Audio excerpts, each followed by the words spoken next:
we've got here is failure to communicate. Hey, I'm UFC President Dana White, and you're in the ring with Callum McGregor. To me, the Lions are the #1 rankings out there. Those guys are the ones who really do their homework, you know what I mean? But this fight, I'm telling you, it's a flip of a coin. We did not tap. Let's go! Let's go!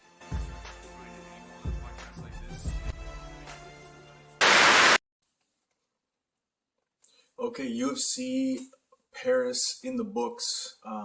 Gone, Tuivasa, what a warrior. Gone actually steps outside his comfort zone and really digs in, gets dropped on his own admission, gets knocked out, wakes up, finishes the fight. What a beautiful game plan, makes sense. Teep to the soft belly, no shot at the bigger man. But if you have muscle there, it's more armor. It's going to hold out a little bit longer. Although at heavyweight, with Gone doing that to anybody's midsection, I imagine they're going to gas eventually as well too. Whitaker just came out and did similar to what Gone did. Both two guys that you see win decisions regularly. Just goes out and dominates Vettori. Just makes him look like he wasn't even supposed to be in there with him. Very interesting there. Imavov beats Buckley. We had sort of thrown out there a sprinkle of Buckley possibly as a value, but really Imavov was the side. That wasn't really a big play. Biggest play of the weekend was Kopylov against Carrico. That was, fight doesn't go the distance. That was plus 130 when we put it out initially, right before fight time at plus 113. Hope most of you cashed in that one. I broke down on Jarno Aarons and William Gomes. Maybe read too much into guys that are lower level. You get surprised all the time. They grow. You don't necessarily always see their full game and their full rounded set because they don't have enough fights on the big stage. So really should have stayed off that completely, but wasn't really a big play. Jourdain is a dog, sure, but not anymore. Poor fight IQ. Use your distance. Why are you fighting against Nathaniel Wood in a boxing match? Why are we fighting in a phone booth? You know, because you want to put in a show. Poor fight IQ. Win fight of the nights, but you have the talent to actually make it to the top 5 and do some damage. But you just, I don't know, man. I'm not a fighter though, but that's a fade moving forward. Abbas Magomedov against Dustin Stoltzfus. I was hesitant. I was hearing things. I saw tape. I was hearing things. He came out and looked like a monster. Destroyed Stoltzfus and put the welterweight division on notice. Nasrat Hakparas. This was a play I was wrong on. I took a shot at McDessie and the dog. I just had no faith in Hakparas. He came out full of piss and vinegar with a good game plan. Just tried to volume up McDessie. And yeah, McDessie looked a little bit slower. I think this is pretty much near the end if he wants to continue fighting. I don't know if it makes sense. It's going to have to be a matchup that makes sense. For us, ZM comes out with, I stayed off this one. Everybody was so heavy on Figlak. ZM comes out of nowhere with either a new wrestling heavy game plan or finally shows fight IQ and steps in with some wrestling when he needs to. And takes the offensive wrestling and grappling angle before maybe it was put on him against Figlak. So Benoit Saint Denis against Gabriel Miranda. This was probably one of the easiest spots of the night. Miranda's just submission or bust, and Saint Denis not the guy he's going to submit early. Saint Denis just styles on him and beats the living crap out of him and gets him out of there. That was probably one of the easiest plays of the night. The angle that I saw in tape was, Quinones does circle off to the power hand regularly, and he still did, but he managed his distance well against Taha. Taha couldn't corral him in, and when he couldn't corral him in, that was it. The distance was just there, and Quinones actually catches him with a nice right hook and strikes him some nice ground and pound at the end there. So Stephanie Egger against Helen Perez. I mean, she's worried about people fading her and people against her. Perez. I mean, but it's just people aren't. I think we're taking her seriously because of the twerk, and everybody's all over that in the videos. She is a talented fighter. We'll likely see her get in the UFC. But Stephanie Egger showed up and showed out. Rear naked choke early. Possibly another one of the easier plays of the night to see. I was just a little bit gun shy because of her last fight, but I should have been on this one. Helen Perez is not the same level as Bueno Silva. So that we move forward from UFC Paris out of the way, and now let's take a look at UFC 279. We have Nate Diaz wanting out of the UFC to start up his own real MMA organization. That I would imagine he's going to have a boxing match that's going to help feed into, building up his organization and everything else. So we got Nate Diaz against Khamzat Chimaev. So a lot of people shitting on the UFC for matching this up. You know, I've had this argument with a couple people. They're saying, you know, we should give Diaz more respect. We should give Diaz more respect on the way out. Well, I mean, the thing is, he asked for the fight, sure. But on top of that, the guy makes so much money per fight. I don't know the numbers exactly. It's been reported multiple times. He was one of the biggest, you know, earners in the UFC. And that comes off of he picked up the smoke from McGregor, right? So he makes more money. And if you're going to put him up against anybody, you've got to get the money out of it. And as these guys get older, that's the problem. People think that the UFC's shitting on them, but they're making way more money, and you've got to get the value out of the pay-per-views. So here comes Khamzat, and I mean, Nate Diaz, Khamzat Chimaev. This one is definitely going to be interesting. Here's the thing. We all know that Khamzat is going to come out and likely maul Diaz early. Diaz really, I don't think, has a hope of a submission early, even though technically Khamzat would be dry then. And why I'm even referencing this right now is the line right now is currently sitting minus 1,100 for Chimaev. Diaz sitting at plus 700. Here's the thing. Diaz does have the strength of schedule, but Chimaev's just too much of a beast for him. Based on style-wise, his submissions aren't going to work early, and I'll get to my little angle that you may want to take a sprinkle on. But Chimaev's going to either get him out of there early, TKO, catch him on the feet. I don't know where Nate's chin is right now. I know Nate's boxing is cleaner, but the power is definitely on Chimaev's side. We know this. The only way Nate's going to win this fight is it's going to be late, if he can hold on. And I don't even think it's going to be based on him catching him the same way he almost caught Leon Edwards and knocked him out. Nate's going to have to sub this man. And I think it's going to be a gassed Chimaev. And that's the only way. And I'm not saying it's going to happen. I'm not suggesting I'm on that side of things. I'm just saying there's no value in this one. If you're looking at any kind of value, Diaz money line, yeah, it's sitting at plus 700 on the dog. But man, I'm not going anywhere near that. You want to be a degen and do it, go ahead. But if you're going to be a degen and do it, I think his only angle, and this is why I bring it up, is if he gets it late in the fight. If he gets something late in the fight, he's not going to win a decision. He's not going to knock out Chimaev. You know, I see the only way this happens if Chimaev gasses out. And we have, is Diaz going to choke him out? Oh my God, he's got his back. And Chimaev might be a little bit bloody, and we see a gassy Diaz trying to go for it. That is absolutely the only way this happens. And it becomes this miracle story of a submission late, like, say, Anderson Silva, Chael Sonnen. But other than that, man, stay off this fight. Just enjoy it. There's not even really a hedge really on this. There's no value anywhere on this fight unless you go with the angle that I threw out there. Maybe even Nate late in the fight, just pick the round. No way of finish. But otherwise, just stay off it. Enjoy the fight because there's just no value. I gave you the angle on Diaz. Doesn't mean I'm singing Diaz. I'm just saying no value. Stay off it. Next fight on the card, we have Jingling against Tony Ferguson. So this one's one where I think everybody's shitting on Tony Ferguson maybe a little bit too hard. There's some factors here I want you to take a look at before you just jump on the side of this one. So we got Jingling coming in at minus 300.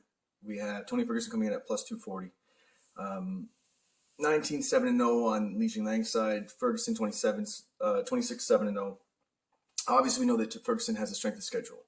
We know that Jingling is coming off of a nice KO win in his last fight. Before that, he's dominated by Chimaev and taken to the ground and mauled. But has the power, has the stand-up to actually take Ferguson out.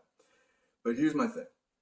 Ferguson gets KO'd. Let's go back to his slide, because when he beat Cerrone, this is years ago, by doctor stoppage. Yeah, Cerrone, you can get into it, whatever you want with that fight. But he was mucking him up. Murking the man's face, cutting him up. It was looking rough. Beyond that, when Gaethje KO'd him in 2020, that's where we start to see the slide. Oliveira dominates and bloodies him up. We have Dariush who mauls him and wrestles him. We have Chandler now. So 2 decisions, 1 KO by Gaethje, and then we have Chandler who catches him. But in that first round, Tony looked solid, and Tony brings chaos, right? So if we look at Jingling, he could get confused by the chaos of Tony Ferguson, the footwork of Tony Ferguson, the elbows, the sort of capoeira style of movement. With Tony Ferguson, I mean, he's got the strength of schedule. He's been in there with wars. The only thing I would say about this is the line I think is too wide at this point because people are shitting on him. I mean, the guy just got kicked. It wasn't even a snap front kick to the face. It was a pure-on soccer kick to the face. He didn't see it coming, got caught, and knocked clean out. Other than that, he's been out-decisioned and mauled on the ground, sure. He's been in big wars. Is the chin not there because it's maybe a quick turnaround? That's where this line is wide, because it's a quick turnaround, basically. And we don't trust the chin of Tony Ferguson, and yeah, he's on a huge skid. But if you match these guys up skill for skill, Tony Ferguson's got him beat. And man, I just think that he's being disrespected as far as the line being so wide. I get it. Jingling could come out and knock him out in the first round, or just school on him for 2 rounds and put him out finally after he's bloody and beaten, or beat him up for 3 rounds. I get it. But Tony has got the talent. Tony's there. Yeah, he's in Jackson's camp. People shit on the camp or not. I don't think he's been there long enough for that to make a difference. But man, he looked good in that first round. And I don't know if he's as chinny as everybody thinks. I think it's a matter of circumstance versus a matter of him actually being that chinny. So at plus, what is he sitting at right now? At plus 240? I don't know, man. Why not? Why not take a shot on the dog at Tony Ferguson? Obviously, this is sort of the last swan song for taking any kind of dog shot on him. If he gets dusted here, I mean, he's likely even cut as well, too. But if you look at him, what about this? And I know that I was just looking at Diaz for this, but Diaz is more of like a whimsical, crazy story that it happens. I don't see it happening at all, really. But with Ferguson, he's got some slick subs. Jingling is susceptible to submissions. And what if Tony uses, what if Greg Jackson's in the air enough to get Tony to say, look, just win this fight. We got to win this fight. Take it to the ground. I get it. I'm running a narrative. It's worth a shot because I think it's only going to get wider. I don't see it changing. Obviously, we want to see the scales, see how things look, see how Tony looks fight week. Fine, wait till all the way to the end on this one. But I think it's worth a shot, and or maybe even just having a hedge situation on this one and having this at the top of your parlays if you run any parlays this week. Next fight on the card, we have Kevin Holland against Daniel Rodriguez. Kevin Holland, 23-7-0, very active fighter. Daniel Rodriguez, 16-2-0, has not fought in quite some time now. I think we're almost at 2 years. I don't know, he's almost at about 1 year at this point.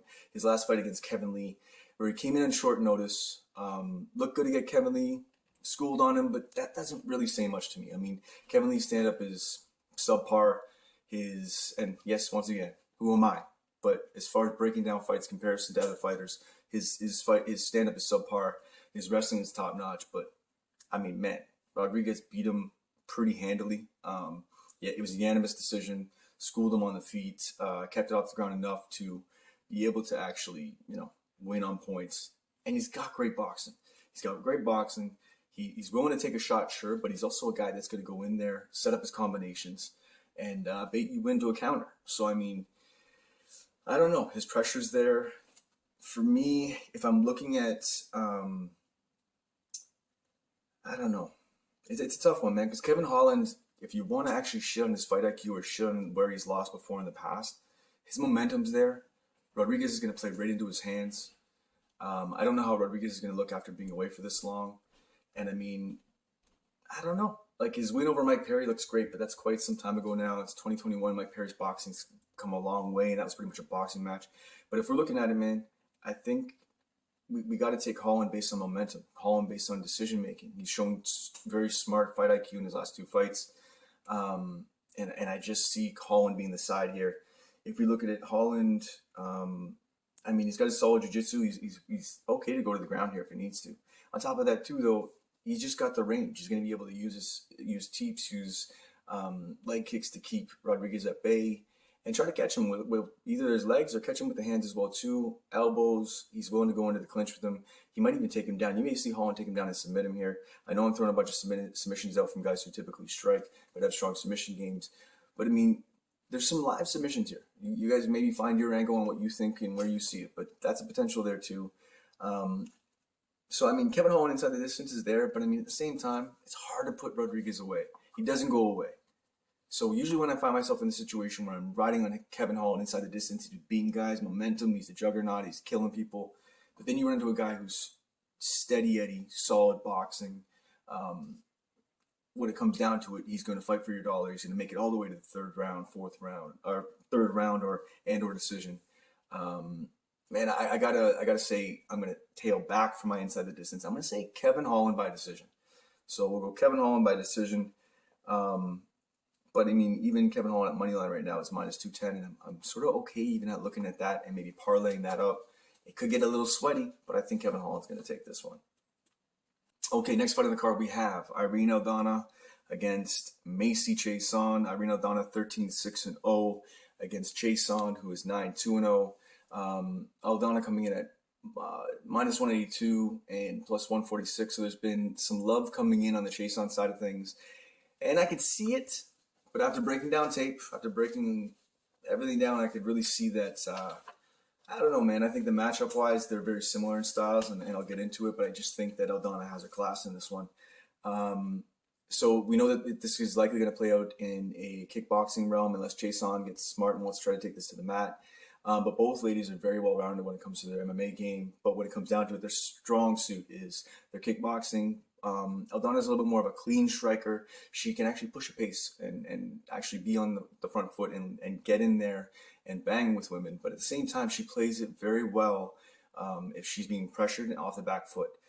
We saw this actually, it was years ago in the Pudilova fight. We've seen her do this against Carrera. At the same time, too, if we look at Chiasson's style as well, too, they both matador. So Aldana and Chiasson, both matador girls. So what I mean by that is a lot of women's MMA based on the kickboxing style, a lot of women will march forward with multiple shots. And you'll see a lot more kickboxing style. So people come in with like 3 or 4 punch combinations, just ba ba ba ba ba ba ba ba. And what both women do really well is they change the angle, and on the escape, they counter well. And, like I said, I think Chiasson, this is probably a bad match, probably the worst matchup she could have. I think just Chiasson, like I said, is not going to be able to catch up to Aldana. I think she's just going to land the cleaner strikes. She's going to land the more volume. And no matter if it's offensive or defensive, she's just going to be able to play the game that she needs to. So Aldana by decision, Aldana money line if you choose so at minus 185. Next fight on the card we have Johnny Walker against Ion Cutelaba.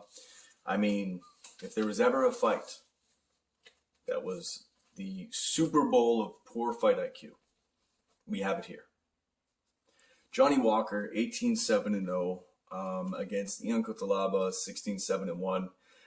Walker, dynamic, powerful, crazy striker. Injures himself in victories.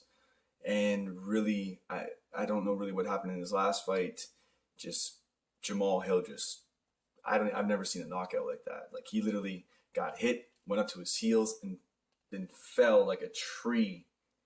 Yeah, it was crazy. And then before that, I don't even know what that was in his main event fight against Thiago Santos. Just really didn't show up at all. Came with a new game plan. Too hesitant, too tentative. No dice. Really, this is loser. Potentially goes home, at least for Walker, I think. But this is going to be a case, can Ion Cutelaba either wrestle Walker and try to get him a little bit more tired so he can take some mustard off those strikes, and just really that's going to have to be the game plan, right? He's going to have to try to control him as much as possible, maybe get him out on the ground, TKO and or submission. I think he has more paths to victory. So, I mean, he could actually catch him on the feet. He could get him on the ground and TKO him. He could submit him. He could even win a decision based on dominance. I just don't trust Johnny Walker at all, even though Cutelaba's, he gets submitted in the first round against Ryan Spann in the first round. That's what it was, by submission. I mean, that came out of nowhere, but at the same time, it's like, I got to go with Ion Cutelaba in this one. He's just got the bigger power.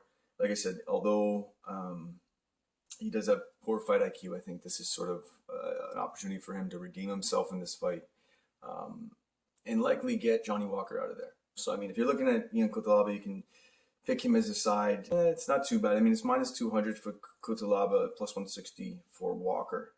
But if you look at how this is finishing, I just don't know how you could see it. Maybe fight doesn't go the distance, but I think that's even juiced up at this point too. So really, when it comes down to it, just stay off this fight, see who gets knocked out, and that's it really. I think Cutelaba is a side, no pick.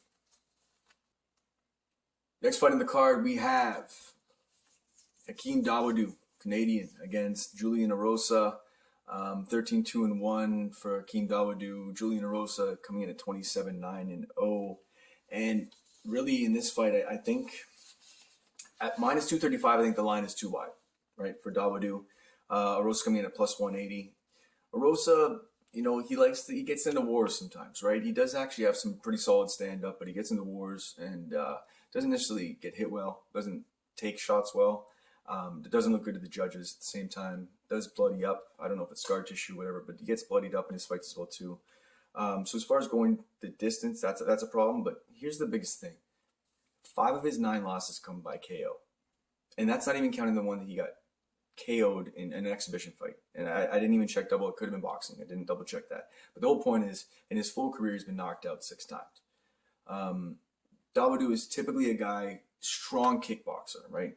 And he's not a guy that's going to power forward and string together shots to put you out of there, or catch you with this giant monster of an overhand. He's going to set up his strikes. He's going to line up a kick, say, the way Edwards would, and that's the way he's going to get somebody out of there if he can. Typically, though, he rides guys to the decision, able to use his kickboxing, and he's a well-rounded mixed martial artist as well, too. Some solid wrestling as well as some decent jits. So when we're looking at Dawodu, I just think he's the side here. I think Rosa just is a little compromised at this point.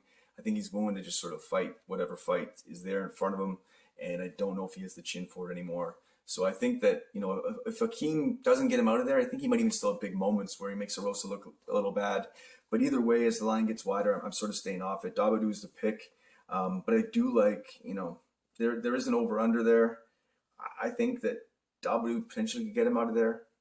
But at the same time, I don't know. I mean, the over right now is sitting at -200.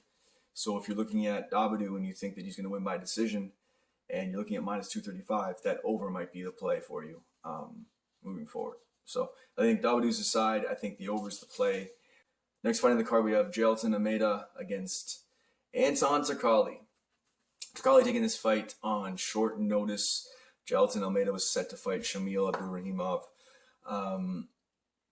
So now we're looking at a huge, giant, wide line. We got Jailton Almeida coming in at 16-2-0. Power in his hands, decent striking, -800 against Anton Turcali, 8-0-0, -525. Won on the Contender Series in, impressive fashion of his wrestling, dominance, but not enough to get signed. So now he has to take this, short notice fight against a murderer in order to get maybe 2 or 3 more fights, like say Tullin did, to get his contract in the UFC and prove himself. So win, lose, or draw, he's happy, I think, at this point.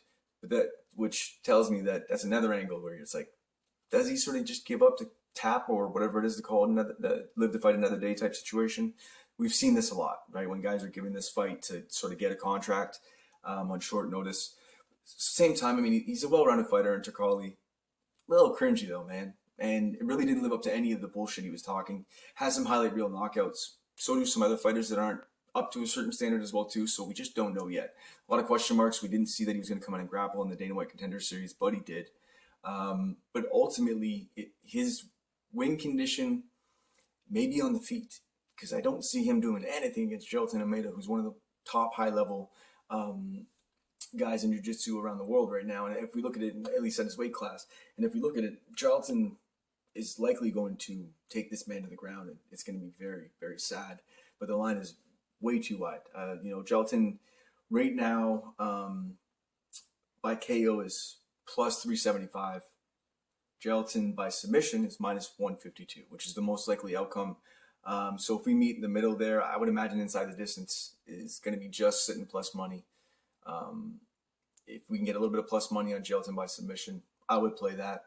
Because I think even if he hits Turcali a couple times on the ground or knocks him down, it's going to be a club and sub situation.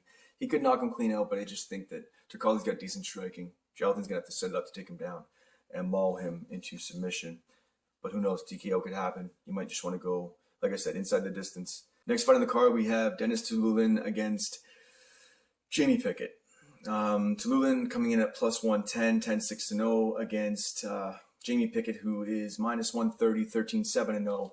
And Tullin didn't look too bad in a fight where he was supposed to be fed to Chimaev, and was able to sort of shuck off a little bit there, land some strikes. He's got some power in his hands, fights for the dollar. I like the guy, and I think a lot of people are sort of on him in this fight.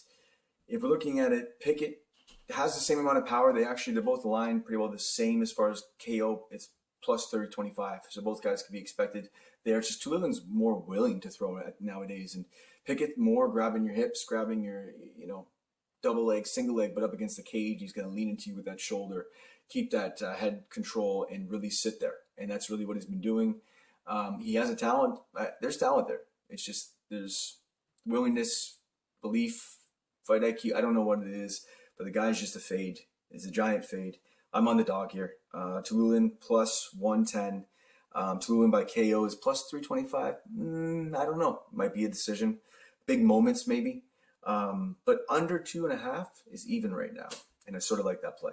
So if that line sticks around there for the week, jump on it. If I get this out fast enough, jump on it right away. So Jake Collier versus Barnett. So Chris Barnett comes in at 22-8-0, very undersized against a Jake Collier who really, if we're looking at it, was a middleweight who is now a heavyweight, who is a guy who's pretty well-rounded and probably would be more of a gatekeeper for this division at this point. But if we're looking at the well-rounded set, we have Barnett, who's just going to come in with his kickboxing. We have, obviously, with Collier losing to Arlovsky in his last fight by decision. I mean, Arlovsky's the decision machine, whether it's by split or whatever else. Collier did look decent in that fight. Barnett coming off his loss to Martin Boudet, where there was, maybe the legal elbow, and so it was a technical unanimous decision based on how far they come in the fight and where the judges' scorecards were at that point. He was looking for a way out in that fight. He really didn't want to be there anymore. I see that could potentially happen here. As much as Barnett is dynamic and exciting and amazing, it's not the weight class for him. And as much as he wants to try to play the game, he's going to be smaller in most cases. He's going to have to try to use his dynamic striking to get in and do what he needs to do. And I just don't see that helping him. We got a 6'3" to a 5'9" guy in heavyweight, right? The reach, 78.5 on the side of Collier to Barnett, 75. I don't know, man. I think that he's going to have to catch a shot to win this fight. I think that Collier being at minus 425 is giantly too wide. I think I've already also spent too much time talking about this fight. So no pick, no dice. Let's move on. Next fight in the card I can be pretty quick about. Norma Dumont, 7-2-0 against Danielle Wolf, 1-0-0. Pretty extensive amateur boxing career. Pretty solid boxing. But she hasn't fought in 2 years in MMA, and she fought on the Dana White Contender Series. Won her first fight, and that's great. 39 years old, jumping into MMA against Norma Dumont, who has a decent enough stand-up game to work her way into a clinch and take you down. The level of MMA is just, it's leaps and bounds. This is a big step down for Norma Dumont, unless she shows poor fight IQ and decides that she wants to fight the way she did against Chason against Wolf. And then Wolf actually could win a decision and or even get her out of there. But that being said, Dumont sitting minus 360 right now against the plus 270 Wolf. This is a spot where I think you could even see Dumont come in a little bit smart off that loss and actually look to take Dumont to take Wolf right to the ground. Look for a submission potentially, man. She's brown belt in jiu-jitsu. She's got solid boxing. She's got a great jab, and we saw her jab Aspen Ladd to death. That being said, I don't think she's going to do that. I think that would just be dumb. I don't see any fight camp that's going to tell you to do that. Any coach, even the most simple-minded one. So I like Dumont inside the distance, to be honest. I like Dumont by sub. The line's not out yet, or at least I couldn't find the line yet. But under 2.5, sitting at plus 180. And if you're thinking the way I do, I mean, a lot of people are thinking Dumont's not going to quite be able to get her to the, into a submission situation, probably ride out a lot of top game and ride out a decision. And that's great. But I think the angle on this one, honestly, man, I think we're going to see a sub from Norma Dumont.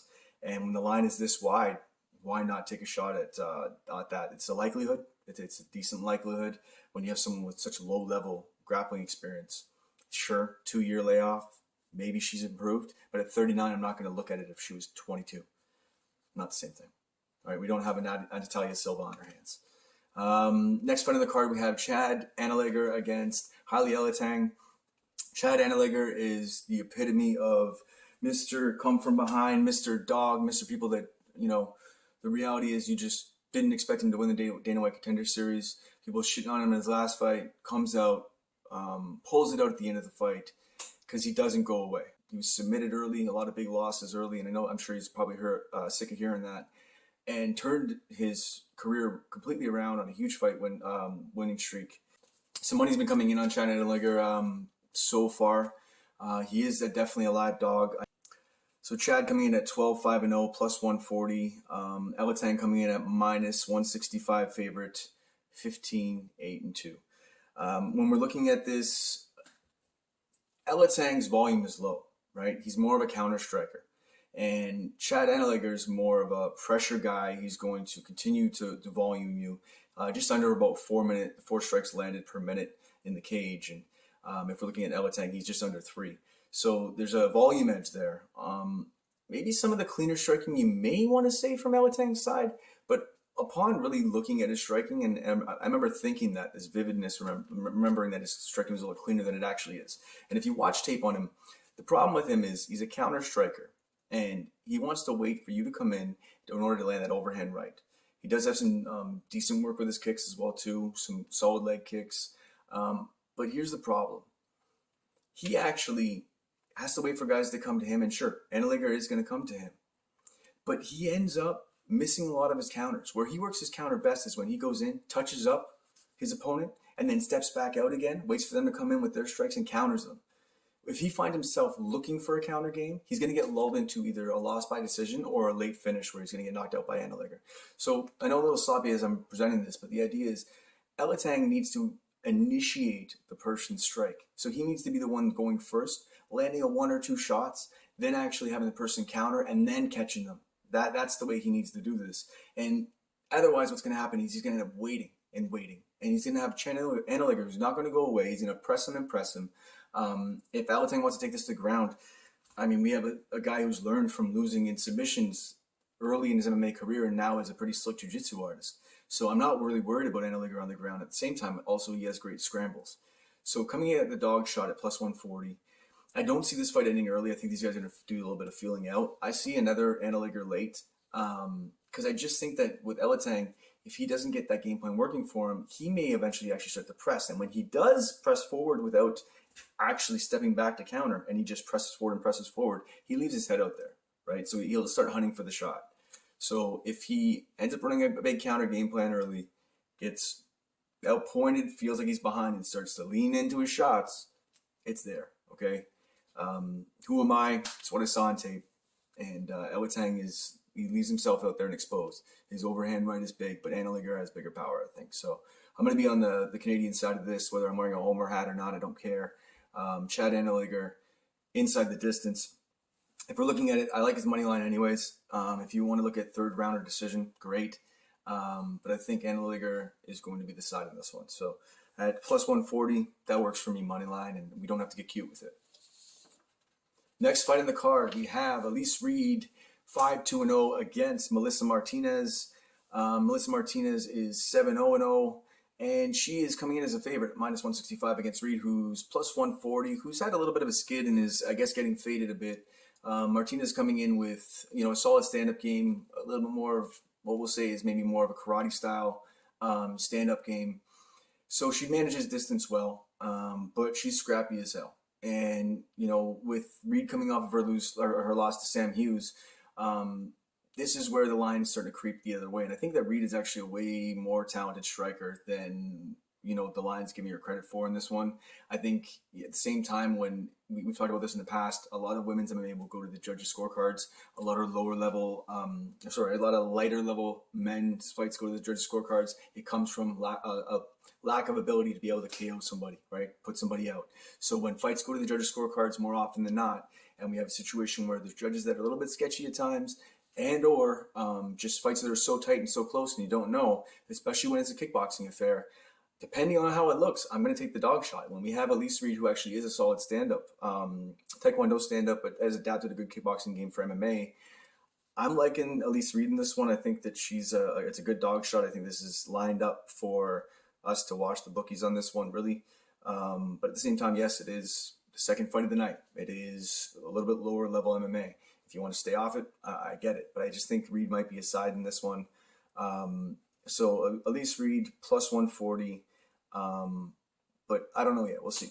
Depending on where the line goes, I think you're probably going to see some love come in on Reed as the week goes on. But I just think it's a good early shot. I think it makes sense. It's a good value play. Martinez could come out and just show up. That could happen. But I just think where the evidence lies, the play is. Next fight and last fight that I'm going to talk about. But first night on the card, we have Darian Weeks coming up against Johann, the Canadian boy, Lioness. So we have Weeks 5-2-0 coming up against Johann Lioness, 8-1-0. Johann coming off of his loss, and where he looked great in the first round and faded pretty hard.